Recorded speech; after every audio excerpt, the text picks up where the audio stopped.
എന്റെ പ്രിയമുള്ള സഹോദരങ്ങളെ, എന്തെല്ലാം പേക്കൂത്തുകൾ വിവാഹത്തിന്റെ തലേ ദിവസം മുതൽ തുടങ്ങുകയാ. മൈലാഞ്ചി മുതൽ തുടങ്ങും, പാതിരാത്രി 12 മണി വരെ കല്യാണ വീട്ടിൽ കിടന്ന് എന്തെല്ലാം പേക്കൂത്തുകൾ. സുബഹി നിസ്കരിക്കാതെ കിടന്നുറങ്ങും. വിവാഹം ജീവിതത്തിലെ ഏറ്റവും നല്ല കാര്യം, ഒരാണിന്റെ ജീവിതത്തിലെ ഏറ്റവും നല്ല കാര്യം വിവാഹം.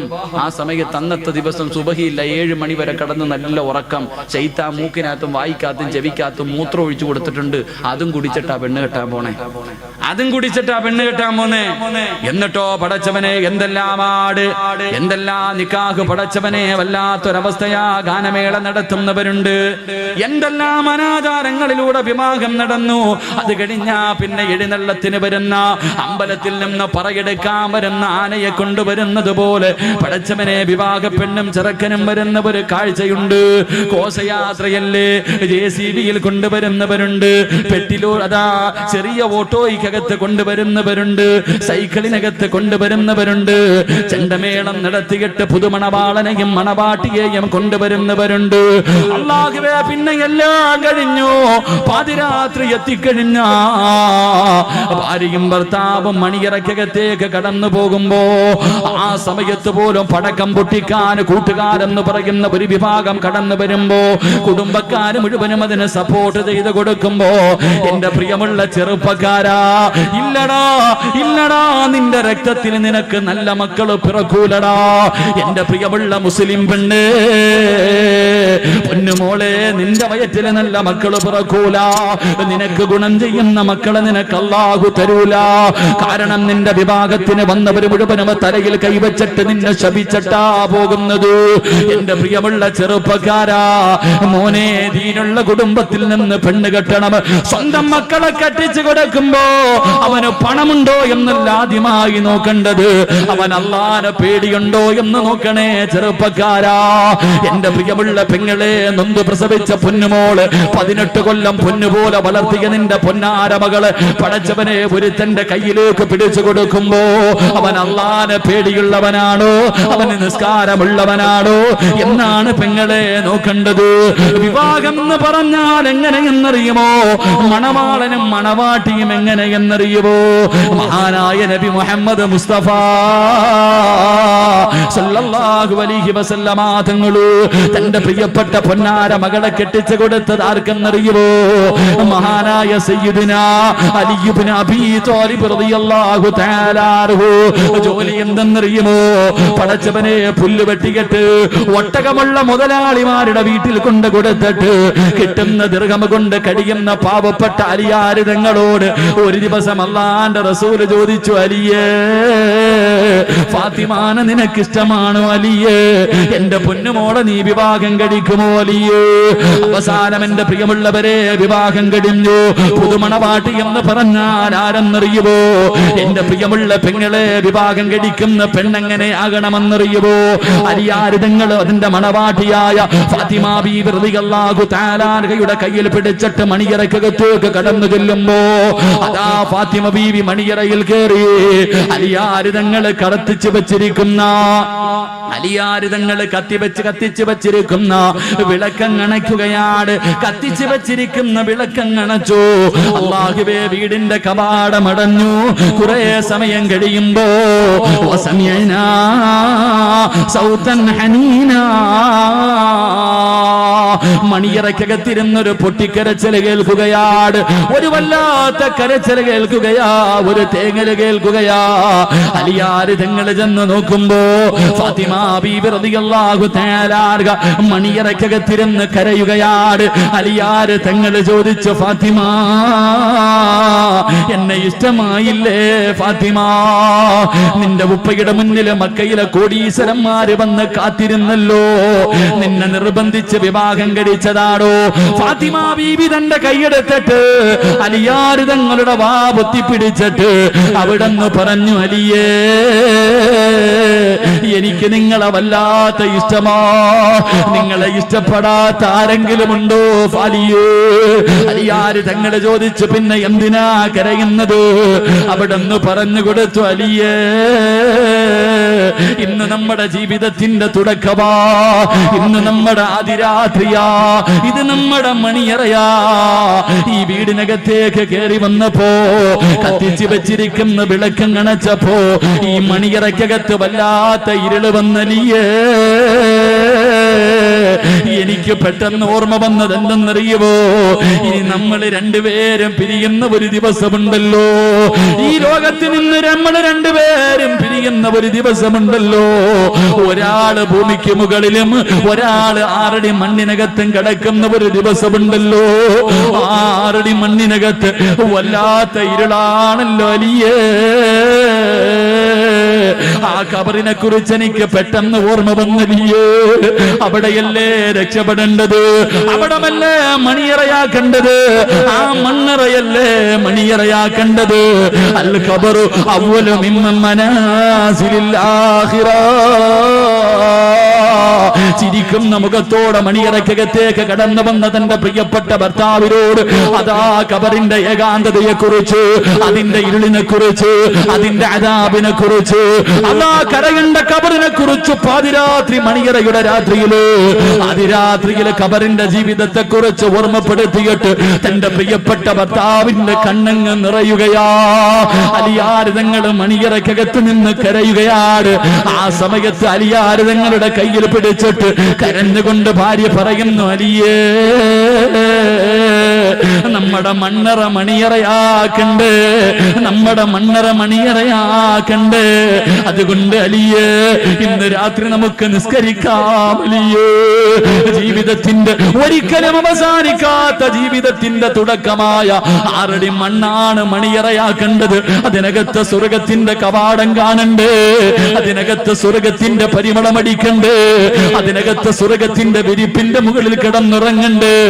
കണ്ണെത്താ ദൂരത്തിലേക്ക് ഖബർ വിശാലമാകണ്ട അലിയേ. അതുകൊണ്ട് ഇന്നത്തെ രാത്രി അള്ളാന് മാറ്റിവെക്കാ എന്ന് പറയുന്ന ഒരു പെണ്ണാകാ കഴിയണം പെങ്ങള്. എന്റെ പ്രിയമുള്ള പെങ്ങളോട് ഓർമ്മപ്പെടുത്തുകയാണ്, വിഭാഗത്തിന്റെ ഓഡിറ്റോറിയത്തിൽ നടക്കുന്ന പച്ച വ്യഭിചാരം എന്തെന്നറിയുമോ? ഏറ്റവും വലിയ വ്യഭിചാരം വാപ്പയും ഉമ്മയും കൂടെ പറപ്പും കെട്ടിയ ഭർത്താവ് പടച്ചവനെ വ്യഭിചരിക്കാൻ ഒരു അവസരം കൊടുക്കുന്ന സമയമുണ്ട്. ഏത് സമയമെന്നറിയുമോ? പടച്ചവനെ 18 കൊല്ലം 19 വർഷം അള്ളാഹുവിനെ പേടിച്ച് നല്ല രീതിയിൽ പോറ്റി വളർത്തിയ പൊന്നുമോള് ഒരുത്തന്റെ കയ്യിലേക്ക് പിടിച്ച് കൊടുത്തിട്ട് അരമണിക്കൂർ കഴിഞ്ഞില്ല. ആ വിവാഹമെന്ന പുണ്യമായ കർമ്മം നടന്നിട്ട് അവൻ പോലും അവന്റെ ഭാര്യയുടെ ശരീരത്തെ തൊട്ടിട്ടില്ല.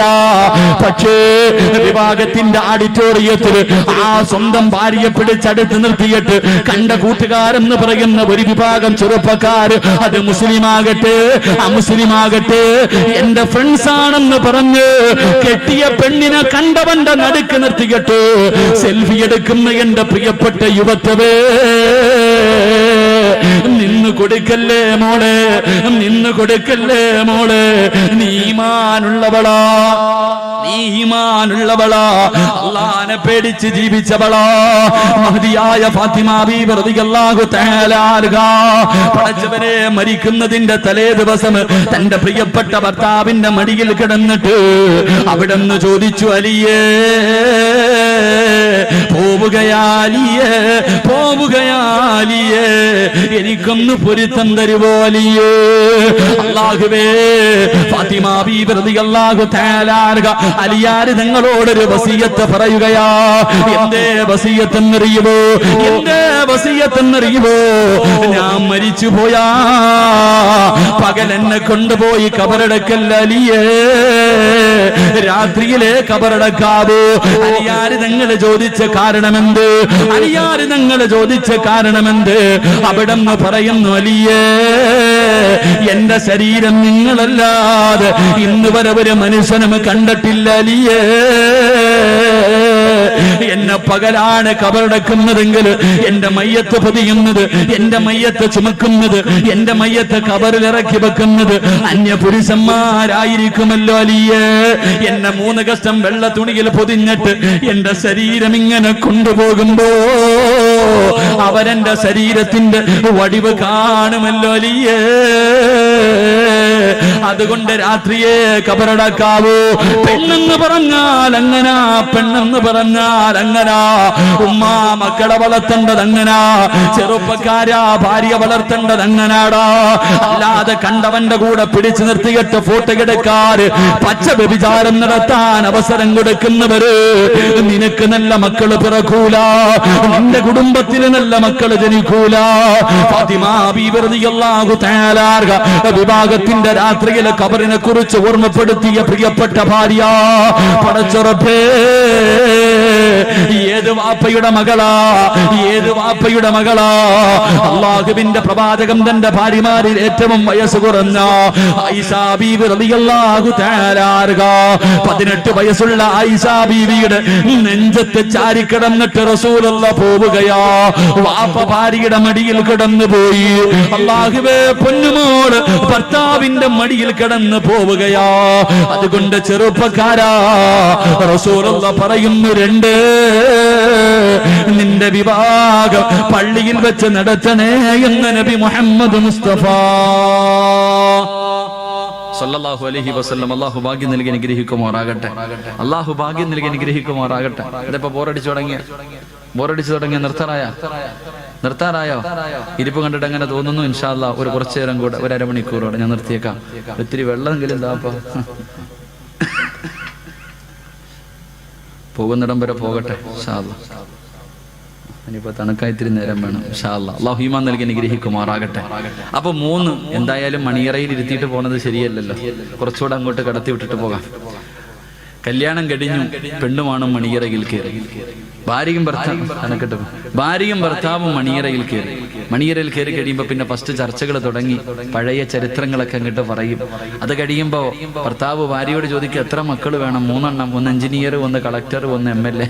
ഇവിടെ ഒന്നും തുടങ്ങിയില്ല, അതിനു മുമ്പേ മക്കളെ തുടങ്ങി. പിന്നെ അവിടെ ചർച്ചകൾ തുടങ്ങി. എന്റെ പ്രിയമുള്ള സഹോദരങ്ങളെ, 3 നല്ല മക്കളെ കിട്ടണമെങ്കിൽ 3 അള്ളാന്റെ ഖുർആൻ പറയാ. അള്ളാഹുവിന്റെ പരിശുദ്ധമായ ഖുർആൻ പറയുന്നു. ഇപ്പൊ കല്യാണം കഴിഞ്ഞവരൊക്കെ ചിന്തിക്കുക, വടച്ചവനെ ഇത് വല്ലോ, എന്താ ഇത് വല്ലതും നടന്നിട്ടുണ്ടോ? ഞാൻ ഇതൊന്നും നോക്കിയിട്ടില്ലല്ലോ, ഇനിയിപ്പോ എന്നോട് പറഞ്ഞിട്ട് എന്ത് കാര്യമാണ്? അപ്പൊ നിനക്കും രക്ഷപ്പെടാനുള്ള വഴി അവസാനം പറയാം. ഇത് നിന്റെ മക്കളുടെ കാര്യത്തിലെങ്കിലും സൂക്ഷിക്കും. നിനക്കേ പറ്റിയില്ല, നിന്റെ മക്കളുടെ കാര്യത്തിലെങ്കിലും സൂക്ഷിക്കുക. 3 എന്റെ പ്രിയമുള്ള സഹോദരങ്ങളെ ഖുർആൻ പറയാ. അള്ളാന്റെ ഖുർആൻ പറയാ. എന്റെ പ്രിയമുള്ള സഹോദരങ്ങളെ, 3ാമതായിട്ട് അള്ളാഹുവിന്റെ ഖുർആൻ പറയുകയാണ്. എന്റെ പ്രിയമുള്ള ചെറുപ്പക്കാരാ, എപ്പോഴും അള്ളാഹുവിനോട് ദുആ ചെയ്യണേ, എപ്പോഴും അള്ളാഹുവിനോട് ദുആ ചെയ്യണേ. റബ്ബനാ ഹബ് ലനാ മിൻ അസ്വാജിനാ വദുർരിയതിനാ ഖുർറത അയ്യുനിനെ പടച്ചവരെ, എന്റെ കണ്ണിന് കുളിർമയാകുന്ന, എന്റെ കണ്ണിന് കുളിർമയാകുന്ന മക്കളെ എനിക്ക് തരണേ അല്ലാ. മക്കളെ കിട്ടാ ദുആ ചെയ്യണേ. സാലിഹായ മക്കളെ കിട്ടാ ദുആ ചെയ്തിട്ട് മക്കളെ നേടണം. ചെറുപ്പക്കാരാ, ദുആ ചെയ്തിട്ട് വാങ്ങണം മക്കള്. റബ്ബിനോട് ദുആ ചെയ്തിട്ട് വാങ്ങണം മക്കള്. ഒരു വാപ്പ ദുആ ചെയ്തിട്ട് ഒരു മകനെ ചോദിച്ചു വാങ്ങി. ഒരു വാപ്പ ഒരു മോനെ കിട്ടാൻ അല്ലാഹുവിനോട് ദുആ ചെയ്യുകയാ. ഏത് വാപ്പയെന്നറിയുമോ? അല്ലാഹുവിന്റെ പരിശുദ്ധമായ ഖുർആൻ പറയുന്നുണ്ട്. യഹിയാ നബി അലൈഹിസ്സലാം, യഹിയാ എന്ന് പറയുന്ന ഒരു പൊന്നുമോന്റെ ചരിത്രം അല്ലാഹുവിന്റെ ഖുർആൻ പറയുകയാ. ഇതുപോലെ അല്ലാഹുവിനെ കുറിച്ച് ഓർത്ത് കരഞ്ഞ ഒരു മകനില്ല. എന്റെ പ്രിയമുള്ളവരെ, മഹാനായ സക്കരിയാ നബി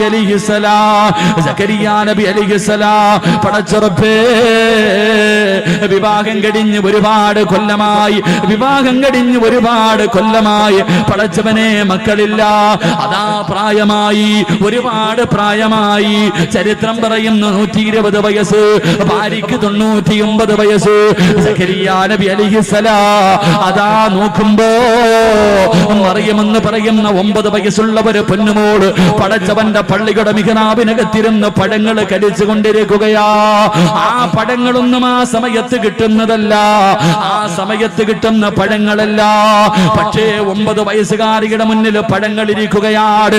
സക്കരിയാ നബി ചോദിച്ചു, ഖാല യാ മറിയമു അന്നാ ലകി ഹാദാ? ഖാല ഹുവ മിൻ ഇൻദില്ലാഹ്. മോളെ മറിയമേ, എവിടെ നിന്നാണ് ഈ പഴങ്ങൾ? എവിടെ നിന്നാണ്? ഇതൊന്നും ഈ നാട്ടിൽ കിട്ടുന്നതല്ലല്ലോ, പിന്നെ എവിടെ നിന്ന് നിനക്ക് ഈ പഴങ്ങൾ കിട്ടി? മറിയം ബീവി പറഞ്ഞു, എനിക്കെന്റെ റബ്ബ് തന്നതാ, എന്നെ പടച്ച റബ്ബ് എനിക്ക് തന്നതാ. സക്കരിയാ നബി രണ്ട് കൈയും അല്ലാഹുവിന്റെ ദർബാറിലേക്ക് ഉയർത്തിയിട്ട് കരഞ്ഞുകൊണ്ട് പറയുന്നു, റബ്ബേ, സാലിഹായ ദുനിയാവിലും ആഖിറത്തിലും ഉപകരിക്കുന്ന കണ്ണിന് കുളിർമയാകുന്ന എന്നെ സ്വർഗത്തിൽ കൊണ്ടുപോകുന്ന സ്വർഗത്തിന്റെ കവാടത്തിൽ കാത്തു നിൽക്കുന്ന സാലിഹായ മക്കളെ തരണേ അല്ലാ. 120ാമത്തെ വയസ്സിൽ പടച്ച റബ്ബിനോട് ദുആ ചെയ്യുകയാ. എന്റെ പ്രിയമുള്ളവരെ, കൊടുത്തു പെങ്ങളെ, അല്ലാഹു ഒരു പൊന്നുമോനെ കൊടുത്തു. ആ മോന് പേരിട്ടത് അല്ല തന്നെയാ. അല്ലാഹുവാ പേരിട്ടത്. ലോകത്ത് മറ്റൊരാൾക്കും ആ പേരില്ലായിരുന്നു. അല്ല തന്നെ പേരിട്ട് യഹിയ. യഹിയ എന്ന് പേരിട്ടത് പടച്ചറപ്പാ. എന്റെ പ്രിയമുള്ളവരെ, യഹിയ നബി അലൈഹിസ്സലാം 11 വയസ്സായി. വാപ്പ നോക്കുമ്പോ തന്റെ പൊന്നുമകനെ കാണുന്നില്ല, തന്റെ പൊന്നുമോനെ കാണുന്നില്ല. വയസ്സാം കാലത്ത് റബ്ബിനോട് ഭാര്യയും ഭർത്താവും കരഞ്ഞു ദുആ ചെയ്തിട്ട് നിനക്ക് കിട്ടിയതാണ്. തന്റെ പൊന്നുമോനെ കാണാതെ വന്നപ്പോ സക്കരിയാ നബി ബൈത്തുൽ മുഖദ്ദസിന്റെ മുന്നിൽ ചെന്നിട്ട് പടച്ച റബ്ബിനോട് പൊട്ടിക്കരഞ്ഞുകൊണ്ട് അവിടുന്ന് പറഞ്ഞു, നാഥാ, കൈവിടല്ലേ പടച്ചവര്, കൈവിടല്ലേ പടച്ചവര്.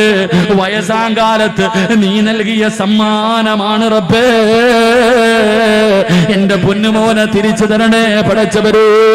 സക്കരിയാ നബി ദുആ ചെയ്തിട്ട് തിരിച്ചു തന്റെ വീട്ടിലേക്ക് നടന്നു പോകുമ്പോ ശ്മശാനത്തിൽ നിന്നൊരു കുഞ്ഞിന്റെ കരച്ചിൽ കേൾക്കുകയോ. പാതിരാത്രി കബറിനകത്ത് നിന്നൊരു കരച്ചിൽ കേൾക്കുകയാണ്. സക്കരിയാ നബി നടന്നു ചെല്ലുമ്പോ ഇടിഞ്ഞു കിടക്കുന്ന പഴക്കം ചെന്ന ഒരു കബറിനകത്തിരുന്ന് അല്ലാഹുവേ ഒരു പൊന്നുമോന് കരയുകയാണ്. സക്കരിയാ നബി ചെന്ന് നോക്കുമ്പോ സുബ്ഹാനല്ലാഹ്, കരയുന്നത് ആരെന്നറിയോ? തന്റെ പ്രിയപ്പെട്ട പൊന്നുമോൻ യഹിയ. സക്കരിയാ നബി അലൈഹിസ്സലാം അവിടുന്ന് ചോദിച്ചു, മോനെ യഹിയ, എന്തിനാ മോനെ കരയുന്നത്? എന്തിനാ കബറിനകത്ത് വന്നിരുന്ന് കരയുന്നത്? അവിടുന്ന് പറഞ്ഞു കൊടുത്തു, വാപ്പാ, വന്ന് കിടക്കേണ്ടത് ഇതിനകത്തല്ലേ ഉപ്പാ. 11 വയസ്സുള്ള കുഞ്ഞ് അല്ലാഹുവേ പാതിരാത്രി വന്ന് കബറിനകത്തിറങ്ങിയിരുന്നിട്ട് അവസാനം വന്ന് കിടക്കേണ്ടത് 6 അടി മണ്ണിനകത്താണെന്നോർത്ത് കരഞ്ഞു കൊടുത്തു. കരഞ്ഞു എന്ന് ചരിത്രം പഠിപ്പിക്കുമ്പോ ദുആ ചെയ്തിട്ട് കിട്ടുന്ന മക്കളെങ്ങനാ. അതുകൊണ്ട് ദുആ ചെയ്യണേ. റബ്ബനാ ഹബിലനാ മിൻ അസ്വാജിനാ വദുരിയാതിനാ ഖുർറത അയ്യുനിൻ. എന്റെ കണ്ണിന് കുളിർമയാകുന്ന, എന്റെ കണ്ണിന് കുളിർമയാകുന്ന മക്കളെ തരണേ എന്ന് റബ്ബിനോട് ദുആ ചെയ്യടൂ. ഒരു മോളെ പറഞ്ഞു തരട്ടെ. ദുആ ചെയ്തിട്ട് കിട്ടിയ രണ്ടാമത്തെ ഒരു മകളെ പറഞ്ഞു തരട്ടെ. ഹന്നത്തു ബീബി റളിയല്ലാഹു തആല അൻഹാ, ഹന്നത്തു ബീബി റളിയല്ലാഹു തആല അൻഹാ പ്രായമായി പടച്ചവരെ തനിക്ക് കുഞ്ഞിനെ കിട്ടാതെ വന്നപ്പോ ഒരു ദിവസം ഈന്തപ്പഴ മരത്തിന്റെ ചുവട്ടിൽ ഇങ്ങനെ ഇരിക്കുമ്പോ ഒരു പർവ്വതന്റെ വായിലെ ഭക്ഷണം വെച്ചിട്ട് പറന്നു വരികയാ. എന്നിട്ട് തന്റെ കുഞ്ഞിന്റെ വായിലേക്ക് ആ തള്ളപ്പക്ഷി ഇങ്ങനെ ഭക്ഷണം വെച്ച് കൊടുക്കുന്നത് കണ്ടപ്പോ ഹന്നത്തു ബീബി ഈന്തപ്പഴ മരത്തിന്റെ ചുവട്ടിലിരുന്നു കൊണ്ട് കണ്ണ് നിറഞ്ഞുകൊണ്ട് അല്ലാഹുവോട് പറഞ്ഞു, റബ്ബി ഹബിലി മിനസ്സാലിഹീൻ, എനിക്ക് സാലിഹായ സന്താനത്തെ തരണേ അല്ലോ. അതുകൊണ്ട് റസൂലുള്ളാഹി പറയുകയാ, നല്ല മക്കളെ കിട്ടാ, നല്ല സന്താനത്തിനെ കിട്ടാ എപ്പോഴും നീ ദുആ ചെയ്യണേ എന്ന് നബി മുഹമ്മദ് മുസ്തഫ സല്ലല്ലാഹു അലൈഹി വസല്ലം. അല്ലാഹു ഭാഗ്യം നൽകി അനുഗ്രഹിക്കുമാറാകട്ടെ. ഇനി വിശദീകരിക്കുന്നില്ല, പെട്ടെന്ന് അങ്ങോട്ട് പോട്ടെ.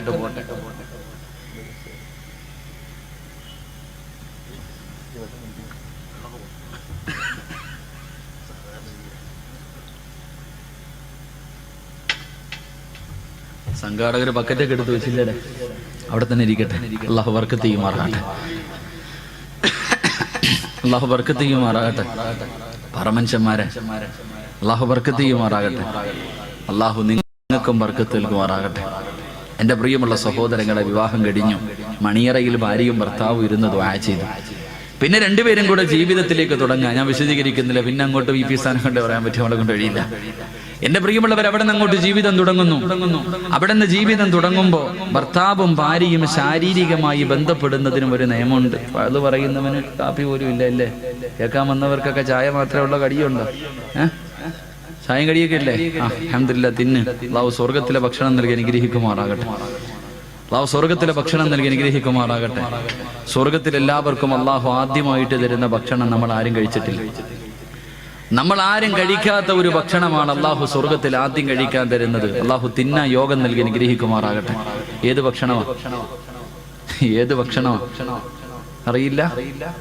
നല്ല മീനിന്റെ കരളാണെന്ന് നബി മുഹമ്മദ് മുസ്തഫ. മീനിന്റെ കരളാണ് നാളെ സ്വർഗത്തിൽ വെച്ച് തിന്നാൻ അല്ലാഹ് ആദ്യം തരുന്നത്. എന്നിട്ട് വാങ്ങിയിട്ട് തിന്നണം. അല്ലാഹു യോഗം നൽകി അനുഗ്രഹിക്കുമാറാകട്ടെ. അപ്പൊ ഭാര്യയും ഭർത്താവും കൂടെ ശാരീരികമായി ബന്ധപ്പെടുന്നതിന് ഒരുപാട് വഴികളുണ്ട്, ഒരുപാട് കാര്യങ്ങളുണ്ട്. ഏറ്റവും കുറഞ്ഞത് 3 അദബ് പാലിക്കണം. അല്ലാതെ ചുമ്മാതെ ചാടിക്കേറി ഭാര്യയാണെന്ന് പറഞ്ഞിട്ട് അതിനൊരു നിയമമുണ്ട്. ഒന്നാമത്തെ നിയമം, നീ ബിസ്മി പറഞ്ഞിട്ടേ ബന്ധപ്പെടാവൂ എന്ന് നബി മുഹമ്മദ് മുസ്തഫ. ഏത് നല്ല കാര്യം ചെയ്യുമ്പോഴും ബിസ്മി അതൊരു വല്ലാത്ത പ്രാധാന്യമാണ്. ബിസ്മി പറയാതെ ബന്ധപ്പെടാൻ കഴിയില്ല, പാടില്ല. എന്റെ പ്രിയമുള്ളവരെ, അല്ലാഹുവിന്റെ റസൂൽ സല്ലല്ലാഹു അലൈഹി വസല്ലം തങ്ങൾ പറഞ്ഞു, ഒരു മനുഷ്യൻ ഭക്ഷണം കഴിക്കുമ്പോൾ ബിസ്മി പറയാതെ കഴിച്ചാൽ ശൈത്താനും മക്കളും കൂടെ കയറിയിരുന്നതിനും.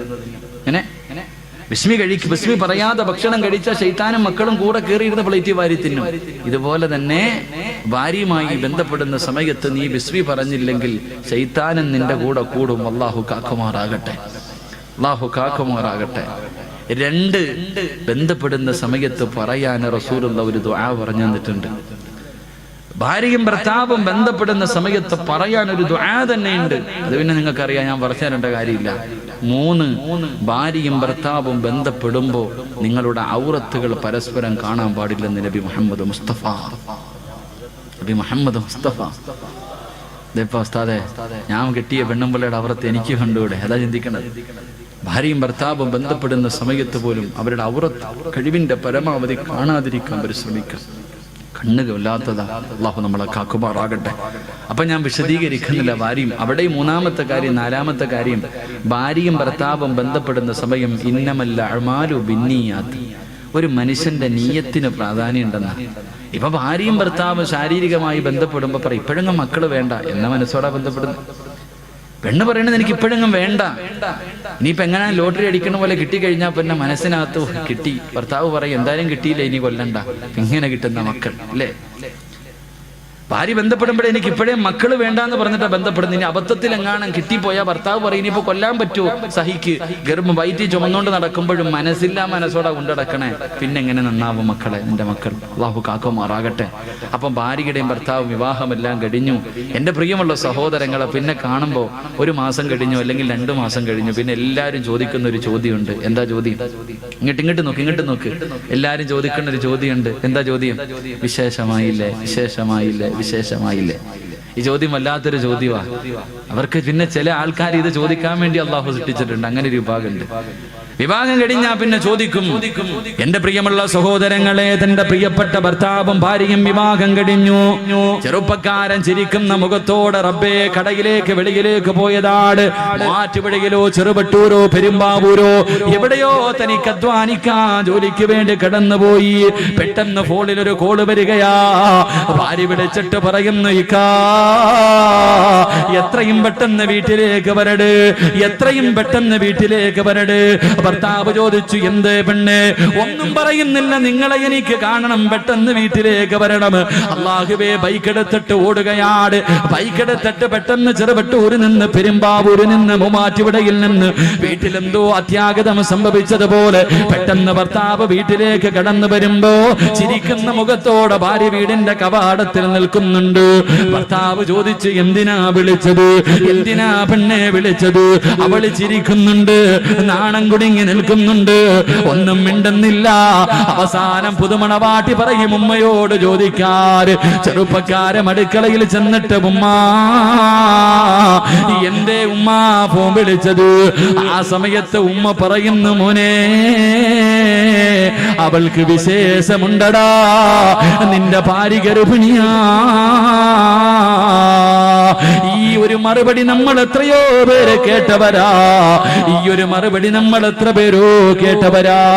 അള്ളാന്റെ റസൂല് പറയുന്നു, ഭാര്യ ഗർഭിണിയാണെന്നറിയുമ്പോ എന്ത് ചെയ്യണമെന്നറിയുവോ? എന്ത് ചെയ്യണമെന്നറിയുവോ? ഭർത്താവിനോട് ഭാര്യ പറയുന്നു ഞാൻ ഗർഭിണിയാണെന്ന്. ആ സമയത്ത് എന്തേ ചെയ്യേണ്ടതെന്ന് നബി മുഹമ്മദ് മുസ്തഫ. ഇന്നത്തെ കാലഘട്ടത്തിൽ കല്യാണം കഴിഞ്ഞൊരു ചെറുപ്പക്കാരൻ ഭാര്യ ഗർഭിണിയാണെന്ന് പറഞ്ഞ ഓൻ ആദ്യം ചെയ്യുന്നത് ഇതിങ്ങോട്ട് എടുക്കും, മൊബൈൽ എടുത്തിട്ട് വാട്സപ്പ് എടുത്തിട്ട് അളിയ വൈകിട്ട് കാണണം, ചെലവുണ്ട്, ലോട്ടറി അടിച്ചു. അവസ്ഥ മൊബൈൽ എടുത്തിട്ട് അറിയുന്നവർക്ക് എല്ലാവർക്കും താൻ്റെ ഭാര്യ ഗർഭിണിയായി, ഞാൻ വാപ്പയാകാൻ പോകുന്ന വിശേഷം, സന്തോഷം. എങ്കിൽ എന്റെ പ്രിയമുള്ള സഹോദരങ്ങളെ, ഭാര്യ ഗർഭിണിയാകുമ്പോ എന്ത് ചെയ്യണമെന്നറിയുമോ? മഹാനായ നബി മുഹമ്മദ് മുസ്തഫ നബി മുഹമ്മദ് മുസ്തഫ സല്ലല്ലാഹു അലൈഹി വസല്ലമ തങ്ങൾ പറയുകയാണ്, മഹദിയായ ഹന്നത്തു ബീബി റളിയല്ലാഹു തആല അൻഹാ റബ്ബിനോട് ദുആ ചെയ്തു നല്ല ഒരു സന്താനത്തിനെ കിട്ടാ. അവസാനം ഗർഭിണിയായി. അതാ ഗർഭിണിയായെന്ന് മനസ്സിലാകുമ്പോ ഹന്നത്തു ബീബി റളിയല്ലാഹു തആല അൻഹാ തന്റെ വയറ്റിൽ കൈവച്ചിട്ട് റബ്ബിനോട് പറഞ്ഞു, റബ്ബി ഇന്നി നദർതു ലക മാ ഫീ ബത്നി മുഹററാ.